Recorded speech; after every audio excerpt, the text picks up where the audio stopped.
masalah perbedaan gender ya untuk pola pengasuhan decision making, rasanya mungkin belum ditemukan ya adanya itu ya jurnal ilmiahnya. Iya, Yang saya jelas belum nemu jurnalnya. ya, yang jelas sama ya mungkin baik laki-laki ataupun wanita itu sama-sama harus mempunyai skill decision making ini dengan baik ya, Punya karena ini skill termasuk ini. salah satu Iya benar. ya salah satu skill yang dibutuhkan dalam kehidupan nantinya, begitu ya. Nah, ini saya mau bertanya nih, Benar, Bunda Dok. Anissa. Oh ya, para ayah bunda yang join, silakan bertanya ya. Pasti, saya rasa pasti ya banyak permasalahan dalam mendampingi anak-anak ini ya, dalam mendidik anak-anak terkait apalagi life skill ini ya. Nah, untuk life skill yang 10 tadi ya Bunda Anissa, itu memang ini ya, memang maksudnya memang hanya 10 itu ya? Memang hanya 10 itu atau memang itu memang ya? Gimana? Kalau misalnya berdasarkan dari pedoman WHO, itu 10 tadi yang penting itu, Dok. 10 skill tadi yang penting. Ini saya ngambilnya dari versi WHO ya, Dok ya. Jadi WHO itu melakukan penelitian apa aja skill yang dibutuhkan untuk mencegah perilaku yang tidak baik pada remaja di kemudian hari gitu. Jadi muncullah 10 ini. Itu juga berdasarkan riset mereka lakukan seperti itu. Oh, ini tapi judulnya 10 life skill utama. Berarti ada life skill penunjang mungkin ya, Bunda ya? Di jurnalnya 10 life skill utama ini yang dibahas tuh 10 aja, Dok. Oh, Jadi, gitu. Oh, iya. Oke. Gitu. Nah, Dok, ini saya boleh bagi-bagi voucher nggak buat oh pesertanya? boleh. Boleh, Enggak, mungkin jadi sebelum ya. buat para peserta yang ikut seminar online ini, kalau misalnya mau beli buku kita yang tentang life skill, mengajarkan life skill ke anak, itu akan dapat diskon, Dok, gitu, Dok. Jadi tinggal di screenshot mungkin ya, screenshot sebagai bukti kalau misalnya sudah mengikuti seminar ini, nanti bisa kontak ke sini, ke HP saya juga nggak apa-apa sih dengan mengirim bukti tadi. Ini tadi nomor saya. Ya, nanti akan Mungkin bisa di-share nomor dicatat, Bunda nanti jadi Anissa bisa ya. dapat diskon gitu ya. Iya, nanti saya share materinya juga, Dok. Jadi satu paket buku life skill kami itu ada 4 buku dan ada permainan kartu emosi. Jadi mengajarkan emosi ke anak sedari dini. Harganya tuh 215. Untuk peserta yang seminar online ini harganya jadi 185. Oh, waduh banyak banget nih diskonnya. Gitu, Dok. Iya. Saya juga sudah punya nih bukunya para bunda. Iya. Bu sebenarnya membantu ya kita ngejelasin ke Iya. anak. Iya, Dokter, alhamdulillah. Monggo silakan dimanfaatkan karena ini investasi masa depan ya. Aduh, kenapa lagi ini? Nah, para ayah bunda ini investasi masa depan ya. Buku ini adalah cahaya ilmu ya. Jadi silakan yang menginginkan mendapatkan buku ini dengan memanfaatkan potongan yang diberikan oleh Bunda Anissa ya. Nanti bisa menghubungi admin kami atau langsung menghubungi Bunda Anissa mungkin ya. Nah, ini kita lanjut dulu dengan pertanyaan lagi ya, Bunda Anissa ya. Iya, Dok. Jadi dari Bunda Ibu Absor ya, saya baca. Pendekatan yang bagaimana ya Bunda, agar anak tidak bohong dan menjadi anak yang bisa dipercaya. Terima kasih. Pendekatan yang bagaimana agar anak tidak bohong dan menjadi anak yang bisa dipercaya kayak gitu ya. Nah, perlu ditarik benang dulu ya, anak itu jadi bohong itu karena apa gitu misalnya. Anak itu kebiasaan bohong bisa jadi karena orang tuanya sendiri kayak gitu, Dok.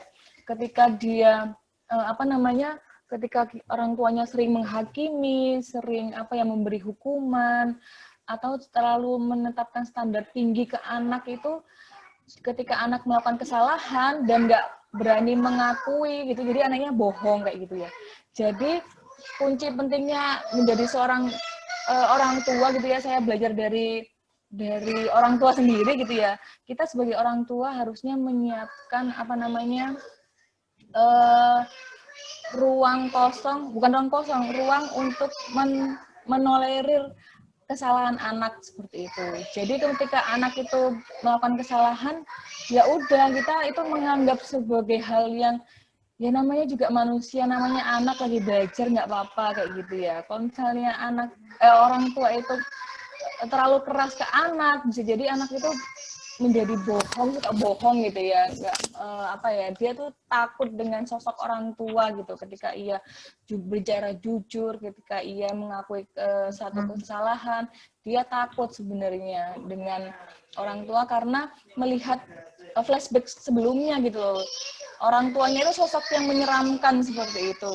Mending aku bohong ketimbang aku dimarahin, mending aku bohong ketimbang aku dikasih hukuman seperti itu. Itu sih, Dok. Ya, jadi mungkin yang pertama Bunda kita introspeksi gitu ya Bunda Anissa ya. Jadi dalam menghadapi anak yang berbohong, mungkin kita pertama introspeksi diri kita dulu ya. Sebagai orang tua, mungkin ada cara-cara kita mengasuh yang salah, begitu ya. Maaf, suara saya terdengar nggak ya? Iya, Dok. Jadi introspeksi diri dulu, apakah anak itu jadi kedengeran, Dok, kedengeran. Iya. Kedengeran, Dok, halo? Iya, iya. Halo. Jadi itu tadi sih hal yang pertama dilakukan adalah introspeksi diri. Halo, Dok? Iya. Halo? Iya, silakan Mbak, Bunda. Bunda Anissa, silakan. Iya. Kedengeran kan, Dok, ya suara saya? Iya, terdengar. Iya. Jadi itu tadi, yang dilakukan pertama kali adalah mengintrospeksi diri sendiri. Maksudnya selama pola pengasuhan ke anak itu, adakah yang salah yang bisa menyebabkan anak itu suka bohong gitu? Apakah kita sebagai orang tua terlalu keras atau terlalu sering memberi hukuman ke anak itu bisa mempengaruhi sikap anak? Jadi memang apa ya, ketika anak ada yang salah itu berarti orang tuanya sebenarnya yang salah kayak gitu ya. Udah nggak nyaman lagi orang tua itu selalu benar gitu, enggak ya. Jadi ketika ada anak yang salah itu berarti ada satu pola asuhan dari orang tuanya yang kurang baik seperti itu. Iya Bunda. Berarti wah berbahaya banget ya buat kita orang tua nih ya. Kita harus banyak-banyak introspeksi, banyak-banyak belajar nih kayaknya ya Bunda Anissa ya. Ya, saya juga perlu banyak belajar, anaknya baru kecil-kecil. Dokter mungkin udah lebih senior seperti itu. Iya. Tapi meskipun begitu kita selalu ya belajar sehayat ya. Sepanjang hayat. Iya, baiklah. Ini saya ganti mau bertanya lagi nih Bunda Anissa. Iya, Dok. Nah, tadi mengenai komunikasi efektif ya, itu seorang anak diajarkan berbahasa itu memang sebaik mungkin. Mungkin yang dimaksud itu berbahasa formal begitu ya. Iya, Seformal bahasa formal, bahasa yang baku. Jadi tidak itu ya tidak, enggak gitu ya, Dok ya. Jadi biar jelas juga pengucapannya anak itu terbiasa, oh yang benar itu ini gitu, Dok. Enggak dipelat-pelatin, enggak salah gitu, Dok.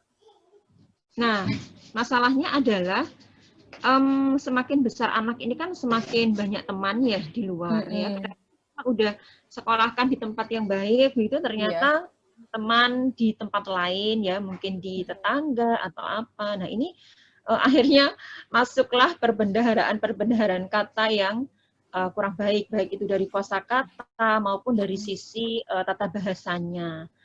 Nah, ini bagaimana ya kita itu mengatasinya? Itu yang pertama. Kemudian yang kedua ini pengalaman saya sendiri ya Bunda Anissa. Apakah ada perbedaan ya Kalau yang saya tahu kan biasanya yang apa? Biasanya cerdas secara verbal itu wanita, betul ya? Wanita Oke, ya, ya, atau ya. betul ya? Ya, biasanya Nah, perempuan.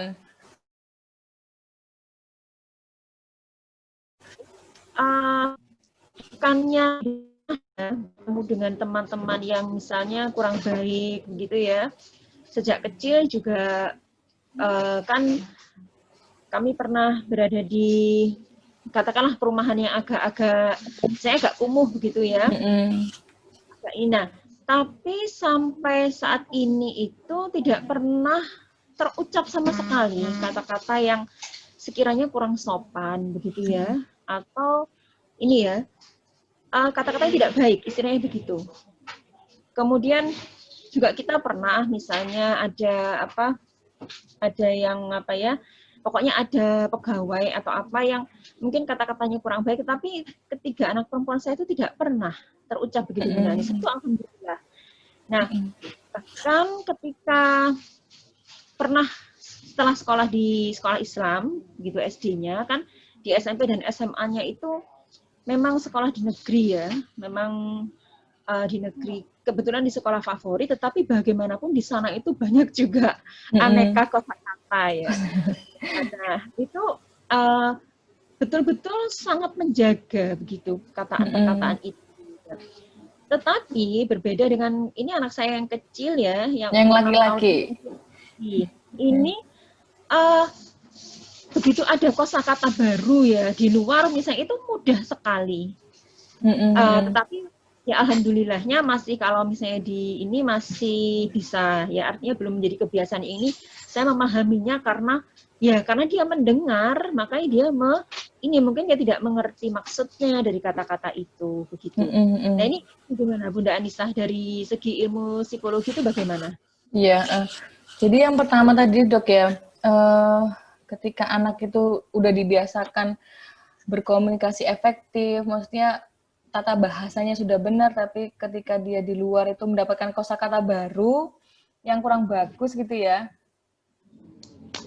ya. Tapi terus dia menirukan gitu ya, ya itu tadi sebenarnya penjagaan terbaik emang dari keluarganya kayak gitu. Walaupun di luar sedahsyat apapun gitu ya, kita tetap mengontrol anak kita sebaik mungkin gitu. Jadi kita kasih tahu mana kosakata yang bagus, yang baik, yang sopan, yang pas untuk diucapkan seperti itu. Nah, untuk yang kedua itu, jadi di dalam psikologi itu Dok, ada namanya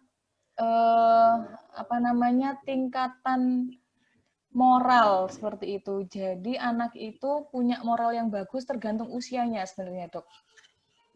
Bukan tergantung usia aja, tapi juga tergantung kematangannya.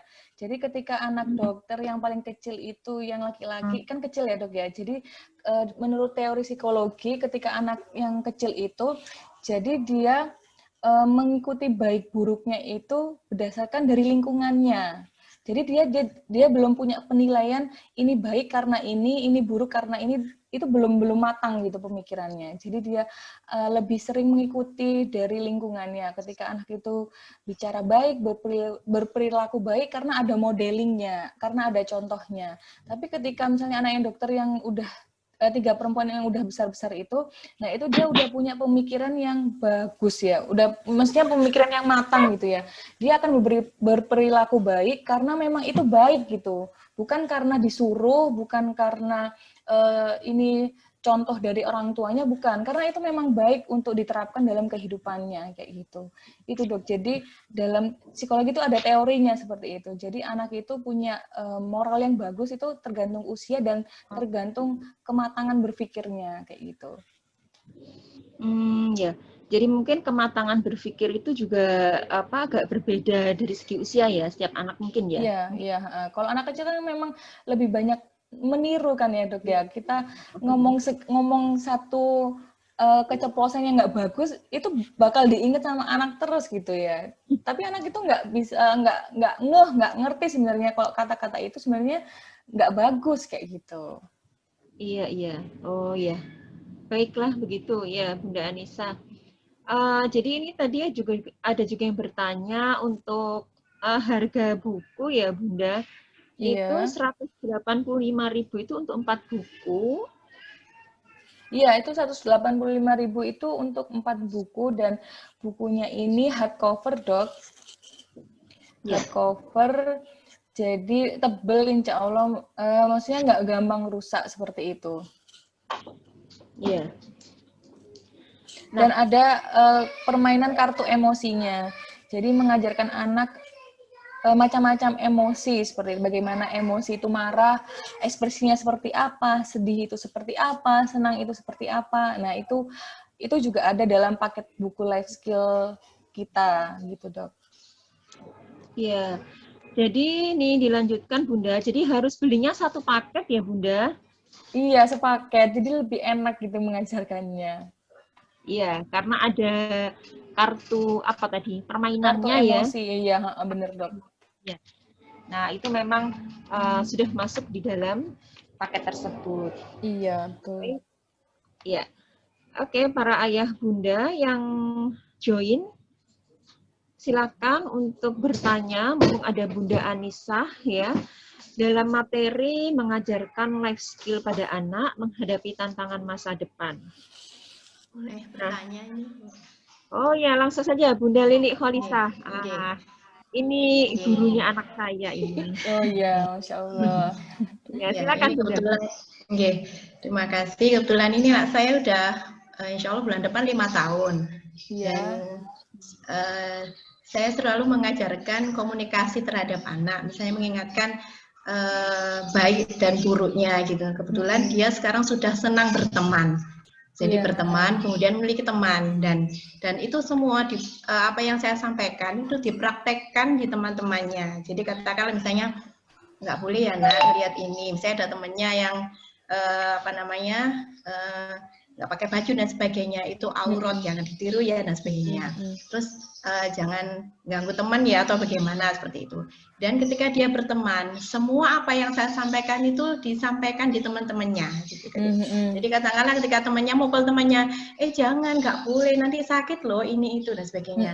Dan kebetulan beberapa hari yang lalu temennya naik sepeda dan nabrak temennya. Jangan, nanti nabrak temennya. Dan benarlah dia nabrak temannya itu. Nah, anak saya itu dipukul dadanya jeduk begitu. Karena apa? Karena anak yang nabrak tadi tidak mau diingatkan. Dari situ saya jadi berpikir apa yang dilakukan selama ini itu yang membuat saya takut adalah apa ya? Jadi kata-kata dia, bahasa-bahasa dia yang mengingatkan kebaikan-kebaikan kepada temannya itu tidak apa ya, intinya teman-temannya nggak terima sehingga melukai dia gitu. Saya kadang nggak tega, sehingga saya mengatakan kalau dia mengingatkan teman, terus temannya bahkan dia sempat nggak diboloi gitu karena sering mengingatkan, sudah berteman dengan yang lain. Kalau hanya sebatas tidak diboloi nggak masalah buat saya, tapi kalau sudah mukul terus kemudian terluka gitu, itu buat saya sampai apa namanya istilahnya ya bagaimana jangan sampai dia kemudian nanti akhirnya minder, kemudian tidak akan mengatakan apapun untuk mengingatkan temannya. Nah, bagaimana itu Bu Anissa? Jadi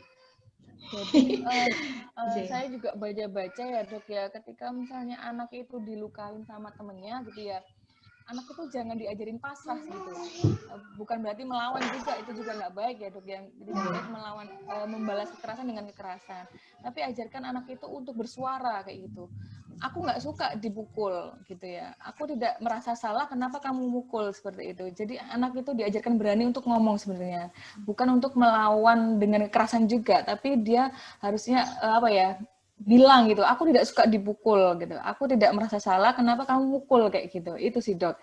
Jadi biar temennya juga mikir kenapa aku mukul gitu ya, biar dia mikir juga masa biar ketampar gitu ya istilahnya ya, ketampar si temennya, kenapa ya aku mukul gitu ya, itu sih Bunda yang saya baca dari buku juga, ketika anak itu dilukain sama temennya, jangan diajarkan untuk pasrah atau melawannya dengan kekerasan, tapi ajarkan untuk bicara, mengungkapkannya. Saya tidak suka dipukul, saya sakit ini dipukul kayak gitu. Itu sih Bunda. Ya, terkadang saya, mungkin kebetulan saya juga guru, terkadang ketika anak bertengkar, itu sebagai bu guru kan menjelaskan dan maksudnya ikut campur di situ, tapi saya tidak menyalahkan siapa-siapa, hanya menjelaskan. Oh, nggak boleh seperti itu ya, ya Mbak ya. Saya bilang gitu ke temennya misalnya. Ayo bermaafan. Saya bilang ke anak saya, kalau temannya minta maaf, boleh nggak dimaafkan? Boleh. Akhirnya saling bersalaman. Yang saya takutkan adalah tidak semua tetangga kita itu memiliki pemahaman yang sama. Artinya, kok ibu melok-melok gitu loh. Jadinya saya tuh kalau saya posisi sebagai bu guru wajar karena itu di tengah anak-anak yang bersama. Dan posisi saya bertetangga ketika kemudian ini permasalahan anak-anak yang dimana anak-anak ini usianya masih balita yang kadang tidak bisa menyelesaikan, sehingga saya pun menyelesaikan, tapi saya juga menjaga perasaan ibunya yang lainnya gitu. Jadi ya terkadang saya juga takut nanti saya disalahkan kalau menjelaskan, sehingga ketika sedang bermasalah saya juga ngomong sama ibunya gitu. Iya tadi begini, saya menjelaskan supaya bisa merasa bahwa sama-sama saling ketika keliru meminta maaf, ketika salah memaaf, ketika temannya minta maaf dimaafkan gitu. Seperti itu, bagaimana gitu. Iya, jadi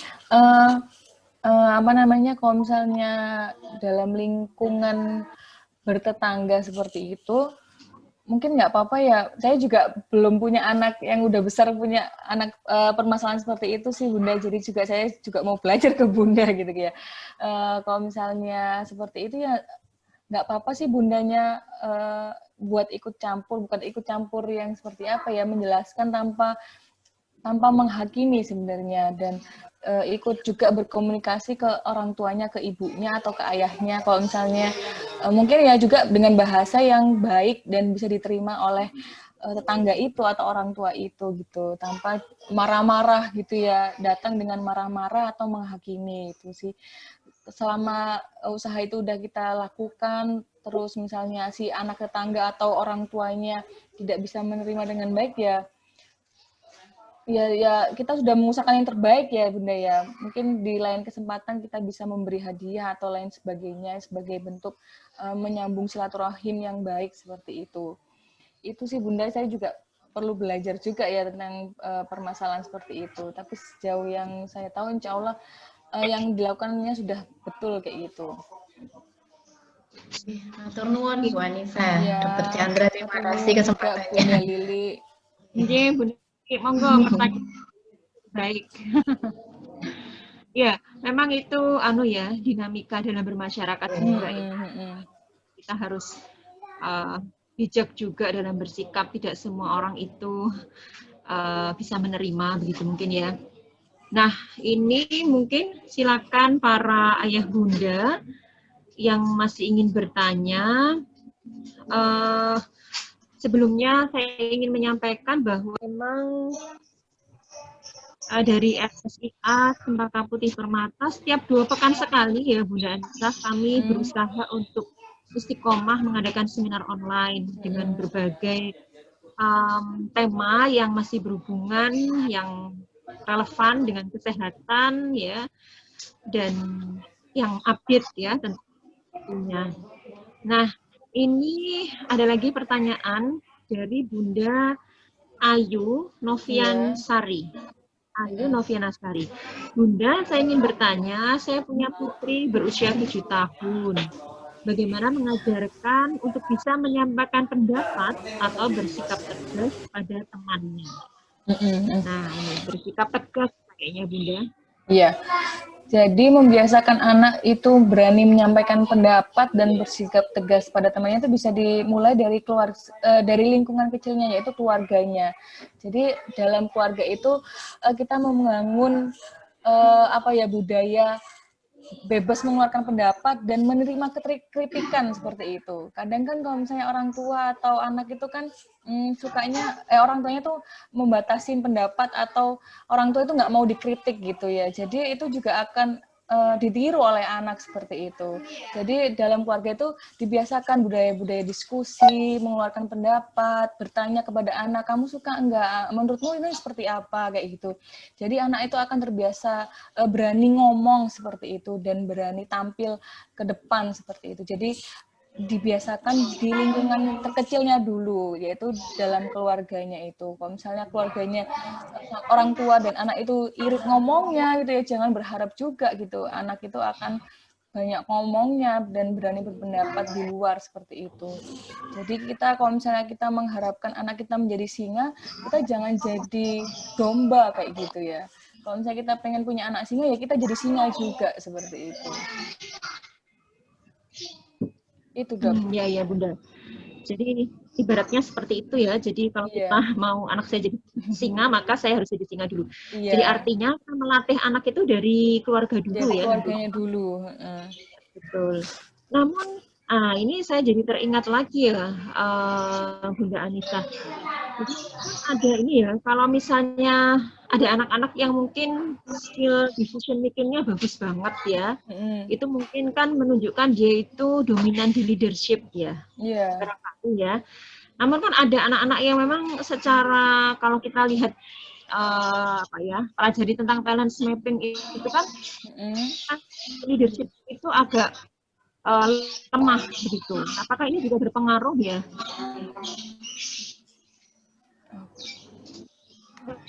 Berpengaruh ke skill decision making-nya maksudnya ya, Dok?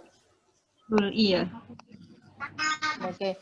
Jadi sebenarnya itu teori talent mapping ya, Dok ya? Ya. Saya di psikologi sebenarnya belum belajar talent mapping ya, karena itu talent mapping itu ilmu baru dan setiap teori-teori teori-teori tentang psikologi gitu ya, kelebihan anak gitu ya, minat bakat anak itu juga harus divalidasi gitu sebenarnya. Ini ilmiah atau tidak gitu. Tapi kalau misalnya teori itu tadi, apakah kemampuan leadership itu mempengaruhi skill decision making? Mungkin akan lebih banyak mempengaruhi, tapi jangan terpaku dari itu ya, Dok ya. Jangan terpaku, kalau misalnya anak saya nggak terlalu bagus leadership-nya, berarti decision making-nya jelek gitu ya. Enggak ya, Dok ya. Jadi ada juga anak-anak yang decision making-nya bagus, tapi dia cenderung introvert seperti itu. Jadi kita jangan terkungkung dalam hal itu, seperti itu sih, Dok. Jadi nggak selamanya anak itu yang leadership-nya bagus. Ya, saya teringat gitu. Decision making-nya juga bagus. Kadang ada juga kan ya pemimpin yang gerasa gerusu gitu ya, asal ngambil keputusan tapi nggak memikirkan lebih jauh apa dampaknya seperti itu. Nah, ya.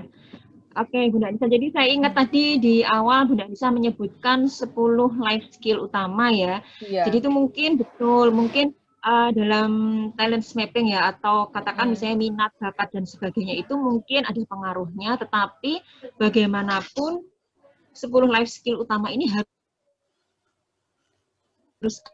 ada ya pada setiap manusia, begitu ya Bunda Anissa ya, bisa bertahan benar. ya. Iya, Dok. Tantangan. Nah, ya mungkin seperti itu.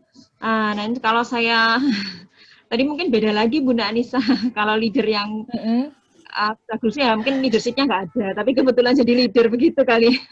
Iya, benar. Benar. Baiklah, ini ada lagi mungkin pertanyaan dari para Bunda. Ini ada satu pertanyaan ya, Dok ya. Iya, dari Bunda Innama Agustina. Oh iya. Assalamualaikum Bunda Anissa, mau tanya bagaimana cara memberikan dan mengolah pola asuh, asih, dan astah pada masa golden age dan perkembangan psikologi. Jadi itu tadi ya, Dok ya, seperti yang dokter bicarakan tadi ya, masa anak golden age 0 sampai 7 tahun itu kita memperlakukan anak sebagai raja seperti itu. Jadi kita itu memfasilitasi apapun anak, memfasilitasi itu maksudnya membantu anak tuh mengeksplor lebih jauh apa yang ia sukain, apa yang tidak ia sukain seperti itu. Jadi kalau misalnya kan banyak ya sekarang itu permainan-permainan yang sesuai dengan usianya anak, usia bayi itu dikasih rangsangan seperti apa, usia misalnya 2 tahun, 3 tahun itu kita ikutin aja, Dok. Maksudnya rangsangan yang pas Maaf dok, ini anaknya lagi agak rewel, jadi saya agak ganggu suaranya. Lagi heboh. Dok, kita memberi rangsangan yang pas sesuai dengan usianya, seperti itu. Jadi misalnya anak usia 2 tahun, 3 tahun itu ya, nggak perlu dipaksa buat belajar, buat bisa baca atau bisa ngitung gitu ya. Jadi kalau misalnya di luar negeri itu dok, anak bisa calistung itu sebenarnya usia SD kayak gitu. Itu idealnya sih sebenarnya. Jadi itu tadi sih, pola perkembangan yang baik untuk anak adalah kita memberi rangsangan yang pas sesuai dengan usianya kayak gitu. Jadi usia-usia 2 tahun, 3 tahun ya biarkan dia bermain gitu. Diselipkan ilmu-ilmu itu nggak apa-apa, asalkan didampingi, menyampaikannya dengan bermain seperti itu, tanpa kita memaksa atau menargetkan anak itu bisa baca atau bisa ini di usia seperti ini gitu. Kalau misalnya kita menargetkan seperti itu, mungkin ujung-ujungnya orang tuanya sendiri yang stres kayak gitu dok, dan itu juga akan berdampak ke anaknya. Iya. Nah, itu ya Bunda Inama Agustina ya. Ini Bunda ini sedang libur mungkin ya, Bunda Inama ini seorang perawat, Bunda Anisah ya. Oh iya. Sehat selalu Bunda Inama ya. Amin. Jaga pagi, Dok. Oh, jaga pagi. Iya, Lagi iya. jaga pagi. Nggih. Ya, alhamdulillah bisa ngikut ya ini. Iya. Jadi tadi jawabannya berarti Sesuai kita berikan yang sesuai begitu ya, Bunda ya, Anissa? sesuai rangsangannya sesuai dengan usianya kayak gitu. Iya. Jadi supaya kita bisa memaksimalkan pola asih dan asuh ya di usia golden age tadi. Ya. Ya, begitu para bunda. Mungkin ada lagi yang ingin bertanya. Sebentar, dicek dulu ini ada yang bertanya kah? Bagi para bunda, para ayah bunda yang ingin bertanya, misalnya tidak sempat menuliskan pada kolom chat, bisa langsung menyalakan mic Mikrofonnya. ya, dan bisa langsung bertanya. Mungkin saya ingin bertanya ya Bunda Anissa. Iya. Jadi memang yang ditekankan pada prasekolah ya 0 sampai 7 tahun. Kemarin kebetulan anak saya itu mengikuti tes untuk masuk di SD. Ya tesnya itu memang saya rasa sih ya proporsional banget ya. Jadi diminta untuk bisa memakai baju yang ada kancingnya, memakai kaos kaki, kemudian disuruh bercerita bagaimana kalau dia buang air kecil, apa yang dikerjakan dan sebagainya. Itu memang seperti itu ya Bunda Anisah ya. Jadi tidak disuruh untuk menulis, membaca atau berhitung begitu. Ini bagaimana Bunda Anisah? Jadi itu mau masuk SD ya dok ya? Iya, mau masuk SD. Jadi dalam psikologi itu ada tes kesiapan sekolah memang dok. Nah, ya. Jadi tes kesiapan sekolah itu untuk melihat anak itu siap nggak sih menerima pelajaran yang bobotnya itu lebih berat saat di bangku sekolah dasar nanti gitu.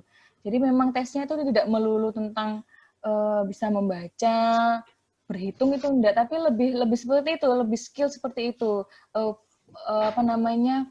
Fokusnya, terus kemampuan dia bercerita, menangkap kejadian sehari-hari seperti itu malah yang lebih dibutuhkan ketimbang anak itu bisa baca atau bisa menulis, bisa berhitung seperti itu dok. Jadi dalam tes kesiapan tes kesiapan sekolah dalam ilmu psikologi seperti itu, melihat anak itu siap nggak sih secara mental, secara fisik juga untuk menerima pelajaran di bangku sekolah dasar. Dan memang tesnya seputar seperti itu gitu. Jadi kemampuan dia bercerita, memahami perintah kayak gitu itu yang lebih dibutuhkan saat anak itu masuk sekolah dasar. Iya. Berarti bagus ya tesnya. Iya. Kan? Saya bayangkan disuruh nulis, disuruh berhitung, gitu. Padahal kan, iya, memang belum waktunya ya. Iya, itu kan instan sepertinya, maksudnya yang lebih dibutuhkan itu seperti itu ya, kemampuan dia fokus, bisa menangkap, bisa ngerti perintah yang disampaikan oleh gurunya, kemampuan dia bercerita, gitu, memahami itu yang lebih dibutuhkan untuk menangkap pelajaran nantinya. Iya, iya. Baik, terima kasih Bunda Anissa. Mungkin ada yang mau langsung bertanya, silakan langsung menyalakan mikrofon. Jadi jangan lupa untuk selalu mengikuti akun dari RSIA Cempaka Putih Permata, ya, baik di Facebook, di Instagram, maupun menengok di website kami, ya, insya Allah banyak artikel yang bermanfaat. Nah, ini Bunda Anissa nih, saya mau tanya lagi. Iya, Dok. Kok jadi saya ya yang bertanya? Nggak apa-apa. Jadi, iya. Nah, ini mungkin agak melenceng dari tema ya. Mengenai minat anak ya. Minat anak itu bagaimana ya, Bunda? Jadi saya tuh jadi teringat kalau saya sejak kecil itu memang dari kecil itu saya rasa itu mungkin saya dari sebelum SD mungkin ya. Karena memang ayah saya seorang dokter ya. Jadi saya tuh kalau ditanya itu selalu sudah jawab besarnya jadi apa dokter, gitu jadi ya. Dokter. Iya. Tetapi kalau saudara saya yang lain tidak. Jadi yang dari kecil itu memang jawabnya kayak gitu, itu kan sebenarnya klasik ya, kalau nggak dokter insinyur gitu kalau dulu itu. Dokter, guru, insinyur gitu. Iya, betul, dokter, guru, insinyur. Nah, itu cuman memang saya dari kecil tuh saya ngomongnya pengen jadi dokter. Nah, itu gimana ya, Bunda? Kemudian ada anak itu misalnya dari kecil itu suka sesuatu ya, katakan dia itu suka pesawat. Kalau saya lihat di film Habibie dan Ainun, itu ya, itu kan putra-putra Pak Habibie itu juga emang dari kecil tuh udah terbiasa banget dengan lingkungan pesawat ya. Iya. Sehingga akhirnya mereka berdua juga menjadi ahli pesawat ya sekarang. Nah, itu apakah memang lingkungan keluarga itu mempengaruhi ya? Tapi bukankah itu juga ada bawaan tersendiri dari seorang anak? Itu bagaimana ya, Nisa? Jadi dalam psikologi itu individu itu dipengaruhi oleh lingkungan dan gen. Jadi itu bisa kita itu terbentuk dari memang kita punya watak atau minat seperti ini ya emang itu bawaan gen dan juga bisa dipengaruhi oleh lingkungan seperti itu, Dok. Jadi mungkin kalau dokter atau mungkin anaknya Pak Habibie seperti itu ya, itu sudah bawaan dan lingkungannya pun sudah terkondisikan seperti itu ya, Dok ya. Jadi anak itu ya udah nggak masalah sih, Dok, kalau misalnya dia akan mengikuti profesi orang tuanya, asalkan orang tuanya juga sudah mengenalkan berbagai macam profesi atau berbagai macam minat yang ada seperti itu. Saya juga tertarik gitu sama anak saya yang pertama, Gaza itu. Di keluarga kita itu nggak ada yang jadi koki ya, Dok ya. Profesi koki itu nggak ada, tapi kok saya juga mengenalkan banyak profesi gitu ya. Nggak cuma dokter, insinyur, arsitek, atau guru. Jadi dia itu ditanyain, Gaza kalau besar mau jadi apa? Mau jadi koki kayak gitu. Jadi juga saya punya buku ya, Dok ya, dan itu berbagai macam profesi dan ada boneka jarinya gitu. Terus dia itu juga suka makan nasi goreng dan suka ikut masak gitu, Dok. Nah, jadi ketika ditanya dia itu mau jadi apa, itu jadi jawabannya mau jadi koki gitu. Jadi saya sebenarnya nggak menyempitkan pilihan profesi atau minat ke anak gitu ya. Kita baiknya memang mengenalkan banyak hal gitu. Mungkin anak itu suka masak gitu ya. Karena kita memang mengenalkannya gitu. Kalau misalnya kita tidak mengenalkannya, siapa tahu dia bisa tertutupi gitu minat bakatnya seperti itu sih, Dok. Jadi emang yang pertama sebagai orang tua kita banyak mengeksplor apa yang ada di sekitar biar anak itu bisa paham dengan dirinya. Jadi nggak terkungkung dalam profesi orang tuanya saja seperti itu. Tapi Gaza itu juga ditanyain mau jadi apa juga, dia juga mau jadi pemain bola gitu, karena ngelihat kakeknya juga suka sering main bola seperti itu. Ya itu tadi ya, jadi anak itu juga hadir itu karena gen dan karena lingkungannya itu juga. Oke, iya terima kasih Bunda Anissa ya. Jadi kita baiknya itu mengajak ya, kayak sekarang tuh istilahnya tour de talent gitu ya, tour de Iya, talent. benar. Itu jadi mau kemana, misalnya ke rumah sakit, mengenal berbagai macam profesi, kemudian. Betul. Nah, sebentar, saya satu lagi bertanya Bunda Anissa, kalau Iya. seusia anak saya itu umur 6 tahun begitu, itu tentunya apakah karena dia itu senang sekali dengan benda transportasi, jadi dia bis, kereta api, pesawat. Nah itu apakah? Sama berarti dok. Nah kita gitu ya, mungkin wajar kan anak laki ya. Iya laki ya. Kita sudah berusaha supaya nggak itu terus yang dilihat, jadi buku itu yang itu begitu. Itu gimana ya? Apakah memang kita berusaha mengenalkan yang lain, tapi sewajarnya ya? Maksudnya kalau memang dia sukanya begitu, apakah kita cegah atau bagaimana? Jadi kalau misalnya anak itu kayak Gaza ya dok ya, dia tuh suka banget sama kereta dan rel dan perpalang pintuannya, pokoknya berbau-bau dengan kereta itu, suka sekali. Terus saya juga maksudnya mengenalkan benda-benda mainan atau ketertarikan yang lainnya, hewan kayak gitu. Tapi dia ujung-ujungnya balik lagi ke kereta gitu ya dok ya. Ya nggak masalah sih dok ya, ketika anak itu udah dilihatkan banyak hal tapi dia balik ke kesenangannya itu ya nggak masalah seperti itu. Tapi yang sebagai tugasnya orang tua itu ya itu tadi sudah selesai gitu ya, mengenalkan banyak hal ke anak tentang apa yang ada di luar sana itu. Di luar sana nggak cuma kereta, ada misalnya truk, ada hewan-hewan, ada dinosaurus, ada tata surya seperti itu. Jadi tapi kalau misalnya dia misalnya balik ke kereta, balik ke truk lagi ya mungkin itu memang minatnya seperti itu gitu. Tapi kita udah berusaha untuk membantu mengenalkan dunia selain kereta, selain truk itu tadi. Iya, oke Bunda Anissa, terima kasih ya. Ini ada lagi dua penanya Bunda. Pertama dari Bunda Haris. Assalamualaikum Bunda, saya memiliki seorang putra yang taat, usianya 7 tahun. Jadi kalau diminta apa-apa yang disarankan orang tua, dia itu cenderung menurut. Sebagai orang tua, saya sangat bangga, tapi ada perasaan tidak nyaman, di mana dia seolah-olah tidak bisa menentukan keputusan sendiri. Saya sering berdiskusi dan meminta pendapat tentang banyak hal, tapi dia masih tetap seperti itu. Misalnya, kalau disuruh memilih, dia bilang terserah mama aja.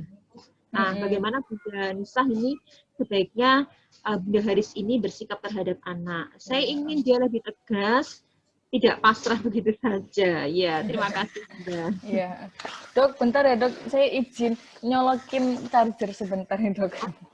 Nggak masalah ya. Iya, bentar. Silahkan menulis di kolom chat atau langsung membuka mikrofon. Oke? Bagi yang ingin bertanya. Mudah-mudahan bermanfaat ya semuanya, karena ini menyangkut pendidikan anak ya, mempersiapkan anak-anak di masa depan ya. Dan satu kalimat kunci tadi disebutkan, kita menyiapkan anak-anak untuk bisa hidup tanpa kita. Silakan Bunda Anissa.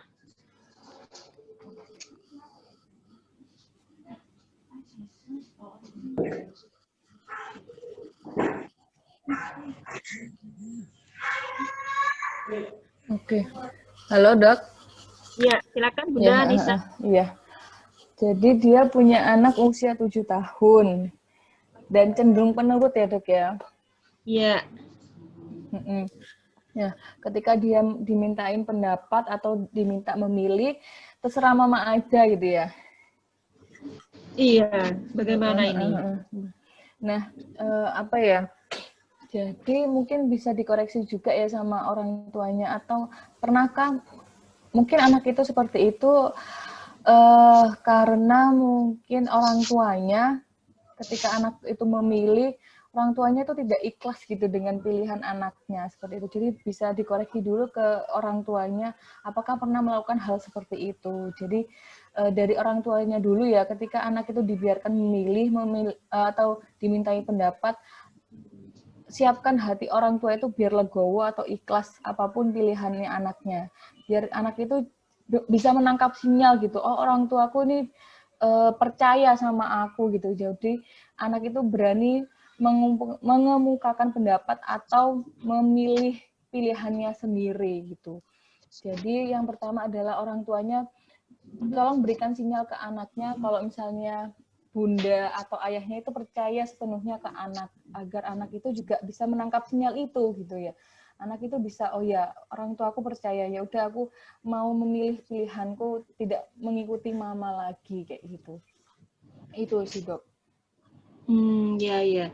Jadi intinya ini barangkali kita introspeksi, kita tidak jelas ya apakah kita pernah melakukan itu ya Bunda Anissa.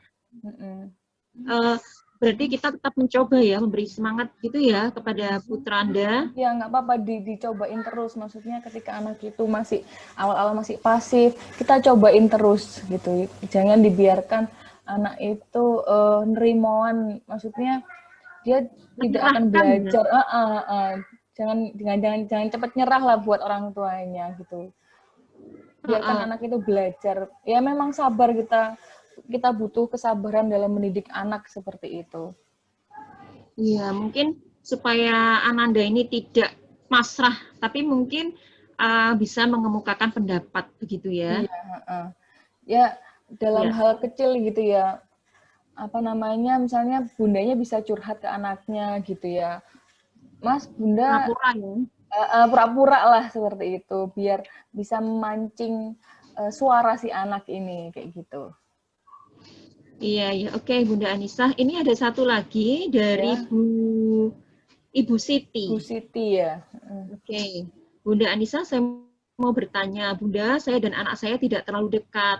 Anak saya sudah berusia 20 tahun. Anak saya selalu pemikirannya tidak seperti saya, selalu ikut pemikirannya dia sendiri. Nah, ini ya, bagaimana caranya agar anak bisa mendengarkan apa yang kita omongkan atau nasihat yang saya berikan dan cara pendekatannya seperti apa. Nah, ini jadi mungkin putranya udah selalu besar ya Dok memutuskan ya. sendiri. Udah besar. Dan pilihannya kadang nggak sejalan sama orang tuanya gitu ya. Ya. Tapi bisa dikoreksi juga gitu loh. Apakah pilihannya tadi, pilihan atau pemikirannya anak itu keluar dari tiga konteks tadi ya Dok ya. Tidak merugikan diri sendiri, tidak merugikan orang lain, dan tidak merusak lingkungan. Selama pilihannya atau pemikirannya tidak keluar dari tiga itu tadi, nggak masalah seperti itu.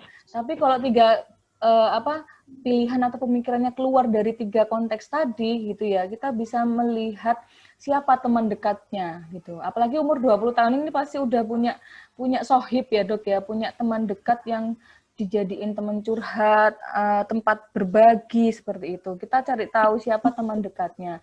Kalau misalnya, jadi kita bisa mendekati anak dari teman dekatnya itu, gitu ya. Atau bisa juga mendekati anak melalui hobi atau kesukaannya seperti itu. Jadi melalui perantara, Dok. Kalau misalnya orang tua ini bukan teman dekatnya si anak seperti itu. Itu tadi, Dok. Mungkin kalau pengalaman saya ya Bunda Siti ya, mungkin bisa ditambahkan juga ya Bunda Anissa, ini kan sudah besar ya anak ini.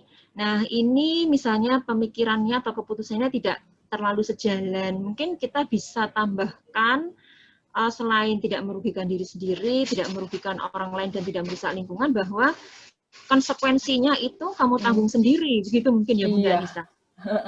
Kadang biasanya juga. Iya. Kadang-kadang mungkin begini ya, kadang-kadang itu mungkin terkait kuliah gitu ya Bunda Anissa. Saya melihat itu beberapa teman begitu, itu misalnya putranya berpindah-pindah jurusan gitu ya. Nah, itu kan sebetulnya sih sebagian orang tua sepertinya bisa menerima ya, karena mungkin anak ini dalam pencarian. Tetapi kadang-kadang saya berpikir ini kan tentunya menghabiskan dalam tanda kutip beberapa sumber daya ya, mungkin waktu, mungkin biaya, uang, biaya. Ya, jadi barangkali kalau saya pribadi berpendapat mungkin si anak ini juga ditekankan untuk melihat jauh ke depan ya konsekuensi dari pilihan itu. Ya, kadang-kadang ada yang merasa ini minatku begitu, ya Bunda Anissa, ini minatku memang begini. Nah, tetapi dia lupa bahwa nanti masa depannya itu bagaimana setelah itu. Betul. Ya, itu jadi mungkin itu yang bisa saya tambahkan ya. Oke. Saya termasuk anak yang berpindah jurusan, Dokter. Sekarang sukses tapi ya, alhamdulillah. Ya, jadi dulu tuh saya di perikanan, milih jurusan perikanan itu hanya karena dulu kan saya pakai jalur prestasi ya dok ya, pakai nilai rapot gitu Oh. ya. Jadi milih jurusan perikanan karena nilai saya di rapot tuh ada nilai 6-nya kalau nggak salah. Ya udahlah saya milih itu asalkan saya kuliah di universitas negeri gitu ya. Nggak di swasta seperti itu. Jadi ya udah masuk, ternyata waktu dijalanin kok kayak gini gitu ya. Nggak Nggak cocok. nggak sesuai dengan passion, nggak cocok. Mana ikan mati aja ditungguin dok ya, sampai subuh itu ditungguin gitu ya. Mana saya suka, waktu itu saya sukanya organisasi gitu ya. Waduh ini sangat menghalangi saya buat rapat, buat ikut event-event acara UKM seperti itu. Nah, terus saya tuh waktu itu bilang ke orang tua, ke Abi dan Umi itu sambil ngerengek, nangis buat pindah jurusan gitu ya. Ya sama orang tua itu tadi nggak langsung diturutin gitu, diajak diskusi. Memang kamu siap gitu ya kalau mengulang lagi semuanya tuh dari awal kayak gitu. Ya itu lagi saya siap dan saya buktikan saya bisa lebih baik di jurusan yang baru nanti, dan alhamdulillah ya jalannya seperti ini ya, insya Allah lebih baik dok, saya bisa ngeluarin buku kayak gitu. Saya Iya, juga nggak tahu kalau dulu ngelanjutin perikanan saya jadi apa nanti. ya siapa tahu jadi lebih ini lagi Mbak. Nggak tahu ya dok ya. Saya ogah-ogahan dulu kuliah waktu di perikanan. Kita nggak boleh berandai-andai ya, tetapi Iya. jadi kalau dari Bunda Anisah ini kisahnya itu bisa mengambil satu titik waktu ya dalam hidupnya yang bisa mengubah lebih baik ya, karena di situ mungkin ayah ibu menyampaikan, mengajak diskusi, kemudian mungkin juga menyampaikan kamu akan bertanggung jawab pada pilihanmu begitu ya. Iya, Jadi bisa kemudian benar-benar menjadikannya sebagai lompatan yang tinggi banget. Karena kalau ngulang dari awal kan waktunya, biayanya, segala macam kan jadi lebih lama, lebih banyak lagi uang yang dikeluarkan gitu. Dan alhamdulillah saya bisa buktikan bisa menjadi lebih baik seperti itu dengan pilihan saya. Jadi biarkan anak bertanggung jawab juga atas pilihannya gitu. Iya, ya alhamdulillah. Mungkin silakan ada Bunda lain yang mau bertanya nih. Saya Bunda. Oh iya, ini kayaknya jauh nih Bunda Hani nih ya. Jauh dari Blitar Bunda. Masya Allah, alhamdulillah. Apa? Kalau orang Jawa namanya ngarso kawero gitu ya. Oh iya. Seorang ibu usia lebih dari 40 tahun yang memiliki 4 orang anak, dan anak saya ini ternyata satu sudah remaja, yang kedua sudah menginjak mau remaja jadi ABG, terus kemudian yang ketiga dan keempat ini usia preschool gitu ya. Nah ternyata gitu ya, saya merasakan ternyata pengalaman mendidik anak yang pertama dan kedua itu artinya ya sudah, berarti yang ketiga keempat ini kan berarti saya sudah pengalaman. Ternyata tidak begitu. Yang disampaikan dari Bunda Anissa itu sangat tepat di era VUCA ini. Nah ternyata ini kalau saya itu yang untuk saat ini yang menjadi kendala terbesar untuk melatih skill anak itu ternyata monsternya adalah Bunda. Gadget ya Bu ya? Ya, jadi ini namanya Bunda. Jadi ini pengalaman. Kalau anak pertama itu mau mengenalkan gadget, istilahnya di usia SMA, oke, masuk. Anak yang kedua itu di SMP, karena memang tuntutan. Nah, sekarang itu di SD mereka harus membawa gadget gitu ya. Artinya dengan pola masing-masing, artinya ritme berenam. Jadi kita itu extended family ya, termasuk ya keluarga ya, 6 orang gitu ya, ayah ibu 4 orang anak. Nah, ini masing-masing terutama di masa pandemi ini kan kita memiliki pengalaman. Jadi misalnya saya harus berkutat dengan murid-murid saya, anak-anak harus berkutat, bapaknya harus berkutat dengan kerjanya, sementara anak-anak juga harus berkutat dengan daringnya gitu. Iya. Beberapa bulan ini atau mereka naik kelas 2 ini memang pas pandemi ini saya merasakan sesuatu yang sangat berat. Artinya saya harus banyak belajar ternyata gitu. Jadi anak-anak itu ternyata dengan gadget itu mereka sudah luar biasa gitu ya. Tidak hanya mereka bisa nge-zoom dengan ustazahnya, sementara mereka juga chat-chattingan dengan teman-temannya. Dan luar biasanya lagi mereka membuat grup-grup. Nah ini yang menjadi sangat mengkhawatirkan gitu. Terus akhirnya mereka nge-share sesuatu yang mereka dapatkan dari gadget dengan luar biasa. Nah ini menurut saya menakutkan ya untuk anak-anak. Mungkin singkat cerita, gitu ya, bagaimana trik pengendalian yang paling, kalau saya sama anak-anak ini biasa berdiskusi Ustazah. Jadi anak-anak sukanya seperti apa, menurut kamu seperti apa, itu memang coba saya terapkan seperti itu. Oh ya, kamu seperti ini. Berarti nanti begini ya dengan pilihanmu ini. Kita hanya mengikuti lah istilahnya gitu ya. Tapi ini triknya bagaimana ya Ustazah? Jadi maksudnya adalah Zoom ketika bina kelas gitu ya.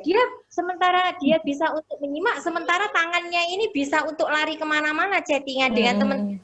Nah ini loh, saya mengkhawatirkan ini gitu ya. Bahkan kemarin walaupun ustazahnya sempat mengklarifikasi ke saya, walaupun yang membuat grup ini bukan anak saya, tetapi menurut saya sebagai bentuk tanggung jawab, bentuk ras komitmen saya datang ke sekolah, saya mohon maaf, saya menganggap bahwa itu yang bersalah adalah anak saya, apalagi yang ada yang nge-share dari YouTube misalnya anak jalanan, apa dan sebagainya, ini yang mengkhawatirkan. Triknya bagaimana Ustazah? Mohon izin. Bisa dijelaskan. Terima kasih. Silakan. Makasih Bunda Hani. Silakan Bunda Anissa. Bunda Hani ini generasi alfa guru ya, juga ya. Guru juga ya, Dokter Chandra ya. Oke. Dosen. Oh Bunda dosen. Anissa. Oh ya dosen. Iya, jadi generasi alfa ya nih Dok. Ya, anak saya juga tahu gadget gitu ya Dok ya. Maksudnya ini saya sedikit sharing juga ya, dikit-dikit ya Dok ya. Jadi anak saya itu juga lihat YouTube, maksudnya kartun gitu. Tapi dalam sehari itu saya batasin gitu. Dia lihatnya berapa lama dan selalu saya dampingi kayak gitu. Jadi nggak benar-benar saya lepas, dia lihat sendiri enggak. Jadi saat dia menonton, saya nusarara gitu ya. Saya dampingi itu isi ceritanya seperti apa gitu. Jadi fokusnya itu nggak hanya dalam screen-nya saja, tapi dia juga mendengarkan gitu. Kadang jadinya Gaza juga terbiasa suka ditanyain gitu loh. Kalau misalnya nggak saya nanyain, Ibu, nusanya ngapain gitu, jadi dia mancing. Jadi ketika anak itu seusia Gaza, saya izinkan melihat tontonan di YouTube, saya dampingin terus gitu, jadi nggak saya lepas. Nah untuk SD seperti ini, bikin kesepakatan dengan anak. Kalau misalnya anak itu udah punya HP pribadi, HP-nya jangan dikunci seperti itu, jangan dibuat kode yang aneh-aneh gitu. Karena sebagai orang tua, ibu juga pengen ngecek gitu, kamu ngapain aja kayak gitu. Ibu takutnya kamu seperti ini gitu. Jadi bikin kesepakatan dengan anak, jangan mengunci HP-nya agar orang tua itu tahu gitu ya, apa aja yang udah dilakuin sama anak seperti itu.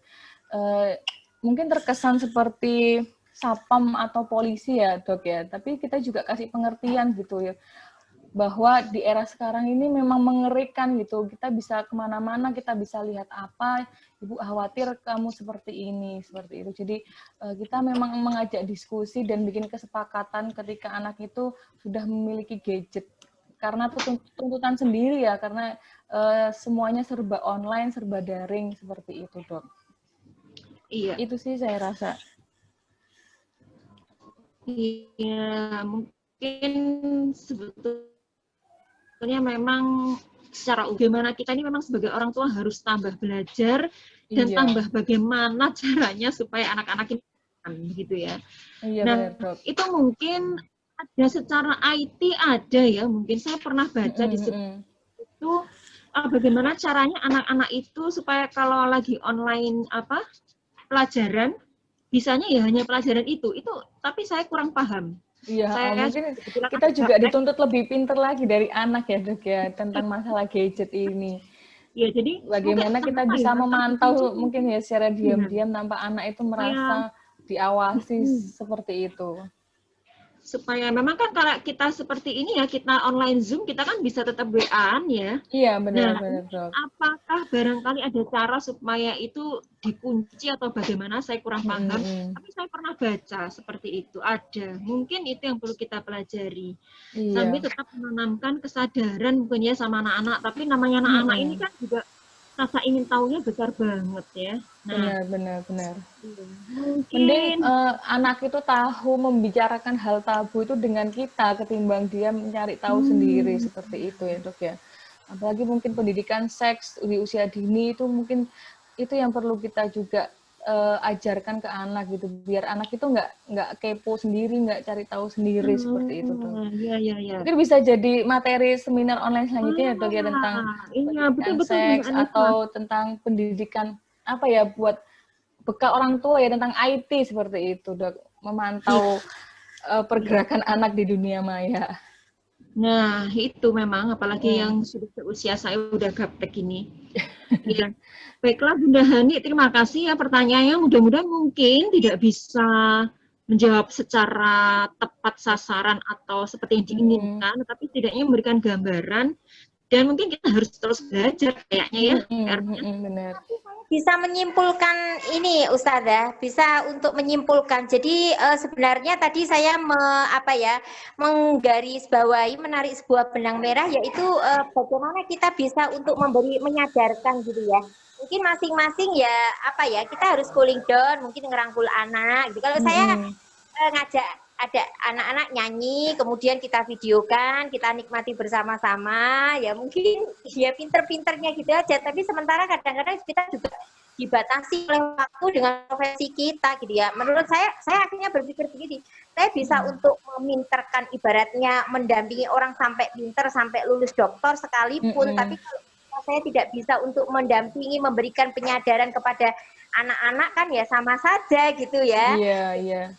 Tapi insya Allah saya sudah ini ya, menurut saya harus meramu ya, tadi memberikan sebuah kesadaran kepada anak. Ya mereka ini kan egois banget ya, kalau egoisnya sangat muncul sekali kalau anak prasekolah ini gitu.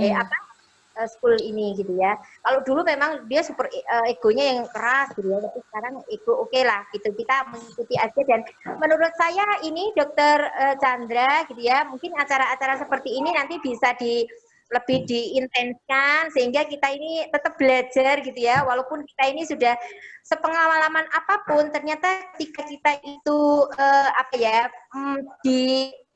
bergulir dalam sebuah zaman yang berbeda, itu tentunya kita juga tidak bisa mengandalkan pengalaman kita yang dulu ya, zaman benar. ini seperti ini tidak bisa lagi gitu ya ternyata. Terima kasih Bunda Anissa, Bunda Chandra. Terima kasih. Iya, Bunda Hani ya. Nah, memang benar jadi ya. Memang, ya. Kita mendidik anak-anak ini sesuai zamannya. Zamannya, ya. Betul dok. Betul itu ya, jadi beda banget. Nah ini kalau Bunda Hani ini masih mending ya, kalau saya apalagi ya, sudah yang dua udah kuliah, kemudian yang ketiga SMP, dan yang terakhir umur 6 ya. Jadi saya nih Bunda Anissa dan Bunda yang lain, kalau parenting saya ini barengan sama Bunda-Bunda milenial gitu. Kayak serasa muda.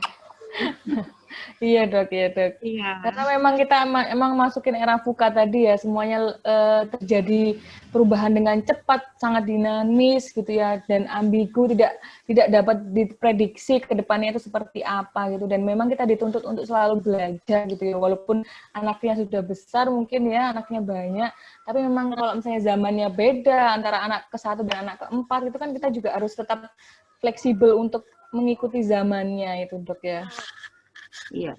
Iya, Bunda Anissa, mungkin itu ya. Jadi mungkin dari sini semua yang sudah kita diskusikan itu ada satu hal juga mungkin yang bisa kita tarik ya sebagai take home message, itu adalah kekuatan keluarga ya Bunda ya. Iya. Jadi kesehatan keluarga di sini tentunya akan menguatkan pendidikan orang tua kepada anak-anak ya. Kalau misalnya itu anak-anak itu sudah kuat di dalam keluarga, insya Allah badai sekeras apapun dari luar itu insya Allah akan bisa kita halangi atau bisa betul. kita atasi gitu. Dok. Kurang lebihnya begitu ya. Nah, Ya, oke, selalu mungkin membudayakan ada diskusi dalam keluarga, Dok ya. Jadi diskusi-diskusi hal-hal yang tabu mungkin bagi kita atau hal-hal yang sensitif itu mending kita jadi teman diskusinya anak gitu ketimbang anak itu nyari-nyari tahu sendiri dan hasil pencariannya juga belum tentu benar gitu ya, Dok ya. Itu sih, Dok. Betul. Ya, memang itulah. Jadi anak-anak saya itu juga kadang-kadang itu karena saya keterbatasan waktu ya, kadang-kadang anak itu ingin ingin ngobrol, tapi saya rasa kadang obrolannya itu banyak banget gitu ya. Terus saya itu sempat gini, Bu Anissa, udah ya Ibu capek dengerin Ibu ini daripada aku ngobrol sama orang lain loh ya, mending aku ngobrol sama Ibu gitu. Oh iya ya, saya benar, Dok. Iya. Jadi benar mending ngobrol sama orang tuanya ketimbang sama orang lain yang mungkin pemikirannya nggak sejalan dengan nilai-nilai keluarga kita kayak gitu. Iya, Bunda. Oke deh, baiklah kalau begitu. Mungkin kita tadi yang di era VUCA ya, mungkin bisa diulang, Bunda. Oke, Dok. Sebentar ya, Dok ya. Jadi era VUCA itu adalah singkatan sebenarnya, Dok. Iya. VUCA Word, sebentar. Jadi V-nya itu adalah ini ya, volatile atau selalu bergerak, dinamis ya, Dok. U-nya itu uncertain atau tidak pasti, tidak bisa diprediksi dengan tepat ke depan itu seperti apa. C-nya itu kompleks, dan A-nya itu ambigu, seperti itu, Dok. Itu adalah era yang kita jalanin sekarang, seperti itu. Jadi semuanya serba cepat, serba berubah dengan, ya tanpa terprediksi dengan tepat, seperti itu, Dok. Ya, nggak pasti itu ya. Jadi, wah ini berarti benar-benar kita itu harus menerapkan kalau saya belajar itu ada manajemen risiko ya dalam keluarga karena tidak pasti semuanya ini ya. Iya, tidak pasti semuanya. Baiklah. Oke, para bunda. Ya, cepat bergerak, selalu bergerak, tidak pasti, kompleks dan ambigu. Jadi ambigu yang dimaksud apa ya, Bunda? Lebih tepatnya. Jadi ambigu yang dimaksud itu apa ya? Kadang itu baik buruknya itu nggak untuk pasti ambigu juga. Maksudnya yang buruk bisa terlihatnya bagus seperti itu, Dok. Jadi istilahnya itu ya tampilan tidak sesuai sama dengan isinya, mungkin isinya, gitu ya. Iya benar, Dok. Itu bahaya banget ini ya, Bunda Anissa ya. Benar. Seperti bunglon begitu mungkin ya. Bunglon. Iya. Bisa berubah-ubah warna. Oke. Betul. Oke, para bunda, ayah bunda, silakan. Mungkin para sahabat putri yang bergabung juga silakan kalau ingin bertanya. Jadi, alhamdulillah, insya Allah dari RSIA, Rumah Sakit Ibu Anak Cempaka Putih Permata, setiap 2 pekan sekali, setiap hari Sabtu, mengadakan seminar online ya. Jadi ikutin selalu, mohon diikuti, follow akun media sosial kami di Facebook, Instagram, dan website ya. Kemudian setiap Jumat kami juga mengadakan IG Live ya, Instagram Live, ini terkait dengan sementara ini adalah tema-tema kesehatan bersama saya sendiri ya. Kemudian terima kasih juga ya Bunda Anissa yang sudah menyempatkan. Kayaknya masih sibuk nih ya dengan si kecil yang baru berusia apa ya? Iya, baru mau sebulan nih, Dok. Ini juga sambil nyusuin dikit-dikit. Oh iya. Oke, sehat selalu ya. Baik. Ya, terima kasih, Dok, atas kesempatannya. Iya, sama-sama. Jadi mudah-mudahan bermanfaat. Baiklah para bunda, mungkin jika tidak ada yang bertanya lagi, kita tutup dulu ya sesi kesempatan pada pagi ini. Alhamdulillahirabbil alamin. kita panjatkan puji syukur selalu ya, karena kita sudah dikaruniai waktu yang berkah ya, insya Allah. Amin. Tidak semua para bunda, ayah, atau para sahabat putri ya bisa mendapatkan kesempatan untuk mendapatkan ilmu yang sebaik ini ya.